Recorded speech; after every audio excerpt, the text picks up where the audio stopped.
মধ্যপ্রাচ্যের রাজনৈতিক উত্তেজনার মধ্যেই ইরানের Islamic revolutionary guard corps IRGC কর্তৃক সংযুক্ত আরব আমিরাতে অবস্থিত মার্কিন ঘাঁটি আল ধাফরা এয়ারবেইসে মডেলের উপর নির্ভুল ক্ষেপণাস্ত্র হামলা চালিয়েছে ইরান। আকাশে ভেঙে পড়েছে আগুনের ফুলকি, মাটি কাঁপছে বিস্ফোরণে। এমনই এক ভয়াবহ দৃশ্যের অবতারণা হলো সম্প্রতি। যুদ্ধ শুরু হয়নি, কিন্তু যুদ্ধের প্রস্তুতির জন্য সর্বোচ্চ পর্যায়ে পৌঁছে গেছে। ইরানের ইসলামিক রেভলিউশনারি গার্ড কর্পস, যারা সবসময় আলোচনার কেন্দ্রে থাকে, তারা এমন এক মহড়া অনুশীলন সম্পন্ন করল যা পুরো বিশ্বকে কম্পিত করে দিয়েছে।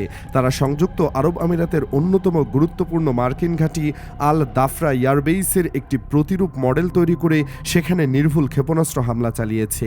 এখন সবাই প্রশ্ন করছে, এটি কি কেবলই একটি সাধারণ সামরিক অনুশীলন, নাকি আমেরিকাকে সরাসরি এক কৌশলগত সতর্ক বার্তা? আবুধাবির দক্ষিণ পশ্চিমে অবস্থিত আল দাফরা এয়ারবেস নামটা শুনলেই বোঝা যায় এটি কোনো সাধারণ বিমানবন্দর নয়। আমেরিকার আঞ্চলিক আকাশ শক্তির এটি একটি প্রধান কেন্দ্র। এখানে প্রায় ৫,০০০ মার্কিন সেনা মোতায়েন রয়েছে। ভাবা যায় ৫,০০০ মানুষ, প্রত্যেকে অস্ত্রে সজ্জিত, প্রস্তুত যে কোনো মুহূর্তে যুদ্ধে ঝাঁপিয়ে পড়ার জন্য। এই ঘাঁটিটি মার্কিন সেন্ট্রাল কমান্ডের দ্রুত প্রতিক্রিয়া কাঠামোর একটি অত্যন্ত গুরুত্বপূর্ণ অংশ। এই ঘাঁটি থেকেই উপসাগরীয় অঞ্চল, ইরাক, সিরিয়া, এমনকি বিশ্বের অন্যতম গুরুত্বপূর্ণ জলপথ হরমুজ প্রণালী পর্যন্ত নজরদারি ও আকাশ অভিযান পরিচালিত হয়। সহজ কথায়, এটি কেবল একটি বিমান ঘাঁটি নয়, বরং পুরো উপসাগরের সামরিক উপস্থিতির প্রতীক। আমেরিকার সামরিক বাহিনীর কাছে এই ঘাঁটিটির মর্যাদা অপরিসীম, কিন্তু ইরানের কাছে এই ঘাঁটিটি তাদের গলার কাঁটা। তাই তারা এই ঘাঁটির একটি প্রতিরূপ তৈরি করে তাতে আঘাত হানার মহড়া চালিয়েছে।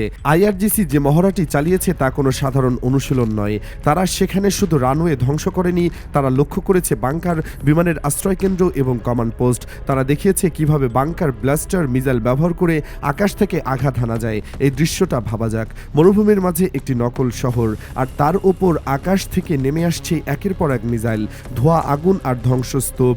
এই মহড়ায় ইরান তাদের শক্তিশালী অস্ত্রাগারের কিছু সদস্যকে মাঠে নামিয়েছে। তারা ফোর্থ এবং কিয়াম মিসাইলের ট্যাকটিক্যাল ব্যালিস্টিক মিসাইল ব্যবহার করেছে। এছাড়াও দীর্ঘপাল্লার খোরামশহর 4-এর মতো ভয়ঙ্কর ক্ষেপণাস্ত্রের কথাও সামনে এনেছে, যাদের পাল্লা ২,০০০ কিলোমিটার পর্যন্ত। ভাবা যাক, একটি মিসাইল যা ২,০০০ কিলোমিটার দূরে আঘাত হানতে সক্ষম। এর মানে হলো ইরান তার সীমান্ত থেকে মধ্যপ্রাচ্যের যে কোনো প্রান্তে আমেরিকার ঘাঁটিতে আঘাত হানতে পারে। ইরান দাবি করছে তারা এই প্রস্তুতি নিচ্ছে প্রতিরোধ গড়ে তোলার মাধ্যমে শত্রুকে নিরুৎসাহিত করার জন্য। সহজ বাংলায় তারা বুঝিয়ে দিতে চাইছে, আমেরিকা যদি সরাসরি ইরানের ওপর আঘাত হানে, তবে উপসাগরে তাদের অগ্রবর্তী ঘাঁটিগুলোকে গুড়িয়ে দেবে ইরান। গত এক দশকে ইরান তার ব্যালিস্টিক ক্ষেপণাস্ত্র কর্মসূচিকে ব্যাপকভাবে আধুনিকায়ন করেছে, আর তারা পিছিয়ে নেই। স্যাটেলাইট চিত্র বিশ্লেষণ করে বাস্তব ঘাঁটির আদলে প্রতিরূপ তৈরি করে লক্ষ্যভিত্তিক হামলার প্রস্তুতি নেওয়া, এটা কোনো সাধারণ ব্যাপার নয়, এটি পুরোপুরি পরিকল্পিত।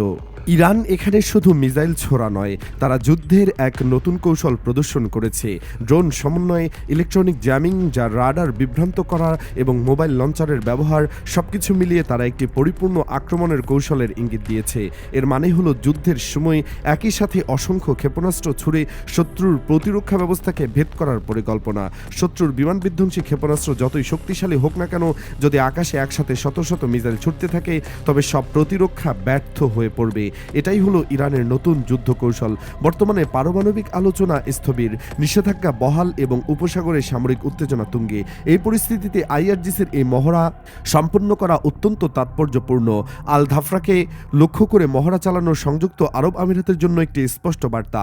আরব আমিরাত যদি নিরপেক্ষতার কথা বলে, কিন্তু তারা আমেরিকার এই বিশাল ঘাঁটিকে আতিথ্য দিচ্ছে, ফলে সম্ভাব্য যে কোনো সংঘাতে নিজেরাই ঝুঁকির মুখে পড়বে আরব আমিরাত। ইরান তাদের বুঝিয়ে দিতে চাইছে, তোমরা যদি শত্রুকে আশ্রয় দাও, তবে তোমরাও আমাদের টার্গেট। এই মহড়া বা সামরিক অনুশীলন সরাসরি যুদ্ধের ইঙ্গিত নয়, এটি একটি মনস্তাত্ত্বিক চাপ তৈরির কৌশল।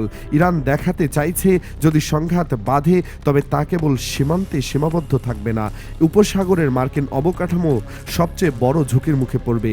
যুক্তরাষ্ট্র ও তার মিত্রদের জন্য এটি একটি স্পষ্ট সতর্ক বার্তা। আমরা প্রস্তুত, আর আমরা আঘাত করতেও পিছপা হব না। ভাবা যাক সেই দৃশ্যটা, রাতের অন্ধকারে আকাশ আলোকিত হয়ে উঠছে মিসাইলের আগুনের ফলকিতে, শব্দের তীব্রতায় কানের পর্দা ফেটে যাওয়ার উপক্রম, মাটি কম্পিত, ধুলোবালিতে আকাশ অন্ধকার হয়ে যায়। এমন পরিস্থিতিতে মানুষের মনে গভীর আতঙ্ক বাসা বাঁধে। কে জানে কখন এই মহড়া বাস্তবে রূপ নেবে, কখন এই প্রতিরূপ ঘাটের ধ্বংসলীলা বাস্তব আল ধাফরাকে গ্রাস করবে। আমেরিকা এ বার্তা বুঝতে পেরেছে। তারা জানে ইরান আর আগের ইরান নেই। তারা প্রযুক্তিতে অনেক এগিয়ে গেছে আর সংযুক্ত আরব আমিরাত তারা এখন দুই পাথরের মাঝখানে পিষে যাওয়া পিঁপড়ের মতো। তারা আমেরিকার সঙ্গে সম্পর্ক রেখে নিজেদের নিরাপত্তা নিশ্চিত করতে চেয়েছিল, কিন্তু এখন তারা বুঝতে পেরেছে সেই সম্পর্কই তাদের জন্য সবচেয়ে বড় বিপদ ডেকে আনছে। বিশ্ব এখন নিঃশব্দে দেখল এই খেলা। কেউ জানে না কখন এই উত্তেজনার রূপ নেবে এক ভয়াবহ যুদ্ধে। পারমাণবিক চুক্তি নিয়ে আলোচনা যখন আটকে আছে, তখন এই ধরনের সামরিক মহড়া শুধুমাত্র উদ্বেগ বাড়ায়। প্রতিটি মিসাইলের পরীক্ষা যেন এক একটি হুমকি। ইরান বলছে তারা শান্তি চায়, কিন্তু তাদের কাজ বলছে উল্টো কথা।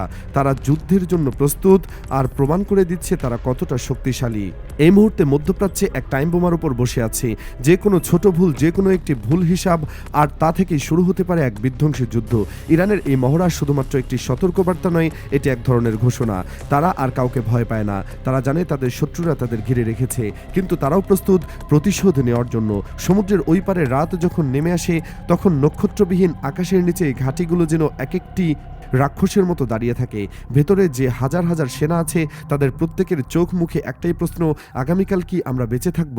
ইরানের ছোড়া সেই কাল্পনিক মিসাইলগুলো যেন তাদের ঘুমের ঘোরেও তাড়া করে ফেরে।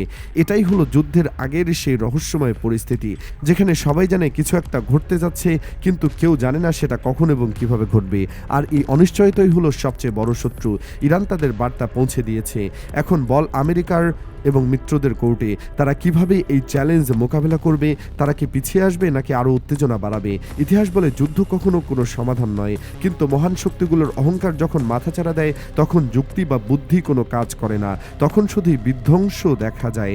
আর এই বিধ্বংসের ছায়া এখন ধীরে ধীরে ঘনিয়ে আসছে আল ধাফরার ওপর। আকাশের দিকে তাকালে মনে হয় যেন এই নীল চাদরের আড়াল লুকিয়ে আছে মৃত্যুর ফেরেশতা।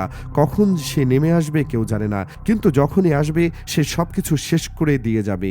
এই অপেক্ষার মুহূর্তটুকু হয়তো সবচেয়ে কঠিন, কারণ এই অপেক্ষার শেষে কি আছে, শান্তি নাকি বিপর্যয়, তার সময় বলে দেবে। কিন্তু এখন পর্যন্ত সব ইঙ্গিতই যেন এক ভয়াবহ ঝড়ের দিকে ইশারা করছে, যা কিছুতেই আটকানো সম্ভব হবে না। গোটা বিশ্ব এখন শ্বাস রোধ করে দেখছে ইরানের এই দাবার দান শেষ পর্যন্ত কোথায় গিয়ে দাঁড়ায়।